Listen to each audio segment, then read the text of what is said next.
We arranged stakeouts and all of you members of the media, thank you. We have just come from an event here in meeting room 3 about the women's situation in Afghanistan.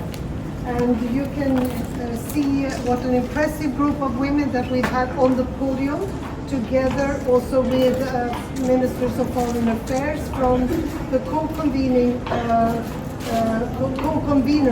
of this event. And we thank very much Ireland, Qatar, the Swiss, of course, and Indonesia. So those 4 countries have, together with the Women's Forum on Afghanistan, that we represent here, the 3 Afghan women and myself, since I'm the chair of the Women's Forum on Afghanistan. I'm a former Prime Minister of Sweden and back in the UN. So we have also watched a short version of a movie that will be released soon about some of these women that participated in negotiations with the Taliban a few years ago. So this has been an opportunity for them to, of course, explain the situation for women in Afghanistan at the moment. But we also had the honor and pleasure of having Meryl Streep, as you will recognize here, and I guess that's why you are so many here to see us, that she introduced the movie and also made a powerful plea for more attention to the situation of the women in Afghanistan. And of course we have Rosemary, DiCarlo, and I want to thank her also from all of us, because she has been a very steadfast friend and somebody always willing to listen at the DPPA to our stories and our concerns about the situation. So that's who we are, and by my side I have Asila, Wardak, I have Fawziya Koofi and Habiba, Sarabi, and they are former ministers or high officials or vice speaker of the parliament in Afghanistan. So really political leaders from Afghanistan, but now in the forum. And I want to give the word also to Fawziya, maybe to begin and to say a few words about what has happened here today and what the situation is. Today I think was an important opportunity for women who are in Afghanistan, who are disappointed, who are hopeless because of what's happening, especially the new law by the Taliban, which basically ban women from any sphere, including speaking in the public. To see their voices are represented, the Secretary General of the UN listens to it, the ministers listen to it, and we have celebrities. I think it's a small sign of hope that is created for the women, but it's not enough. We should not have just one-time show and shot for Afghan women, for those who are in need. It has to be a process, and women should be part of that process at every stage. And I think it's important for the UN to start appointing that special envoy that is in the report by independent assessment, to start a political process. And women should be given that agency, the representation of that, leading that political process, because without changing the political ecosystem in Afghanistan, nothing will change. And the Taliban actually get their power by suppressing women. So the expectation to work with Taliban to change, I think, is a bit unrealistic, because we can only change when there is a government that is representative of all segments of society, including the women. And therefore, our plea to the UN is to start appointing that special envoy that will start a political process in Afghanistan. Thank you. Thank you. Yes, we leave the floor open. And of course, we had the Secretary General there as well to open our event today. I almost forgot him. That would have been a sin. Yes. Thank you, Ms. Wallström. Good to see you back at the UN. It's Margaret Bashir with Voice of America. My question to our Afghan guests. There were no men on the panel today. Can you tell us more about the role of Afghan men in supporting you in your quest to regain your rights?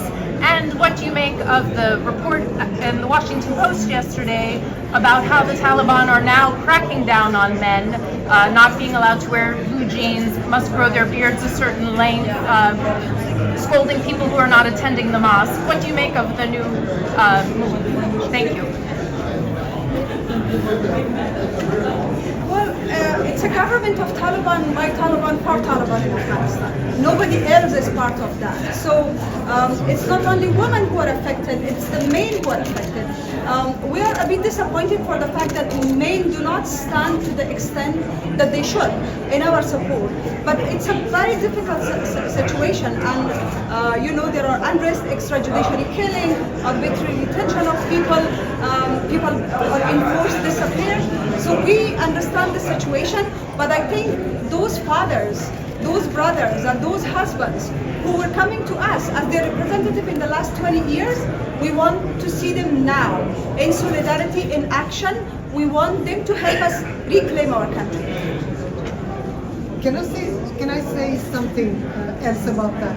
Imagine a country of 43 million people where suddenly one day all men wake up to the news that the women guerrilla has taken the power, that men cannot go outdoors, that they have to be accompanied by a sister or mother to be able to go. They cannot go to the park, they cannot go to the barber shop, they cannot speak in public.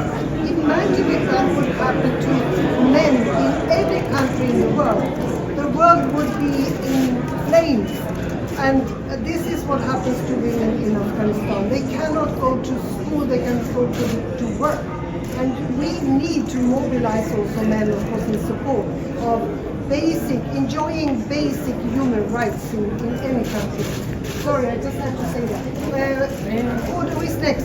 Next question. Afghanistan. Yes, please. Thank you so very much. I'm Fawziya Koofi from Afghanistan International. Yes. So my first question is that many people think, especially women and girls, that the international community, including the UN, put pressure on Taliban, and that pressure can be real, strong. It definitely changed their positions, and so many people believe in that.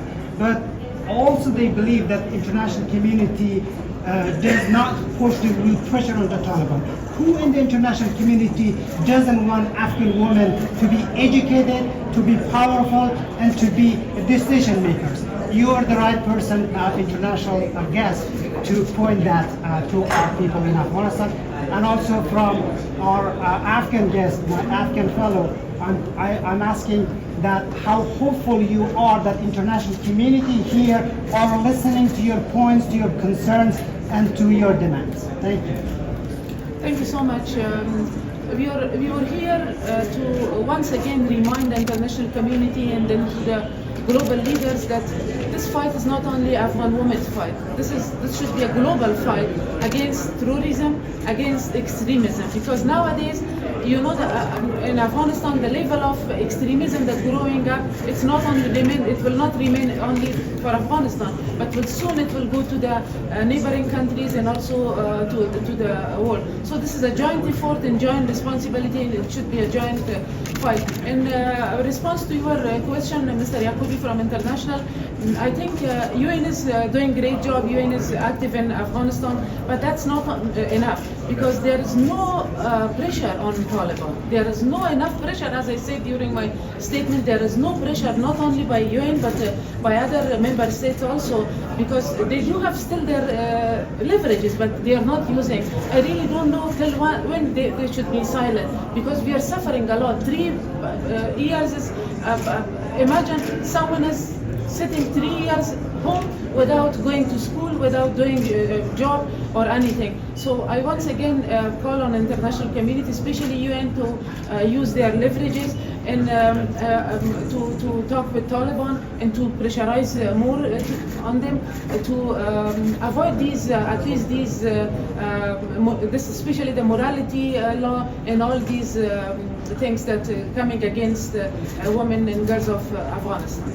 Once again, I would like also to urge international community and the UN, because the situation of the atrocity of Taliban is daily increasing day by day. But the special reporter on human rights, Mr. Richard Bennett, is also banned. So who will be doing all this documentation and reports? It's very much important to allow him and then to put more pressure on Taliban to at least allow him to go and then make the reports back to the UN. Thank you. Yes, please. This is a question for Mrs. Streep. Stefano Vaccara, la voce di New York Ital Press.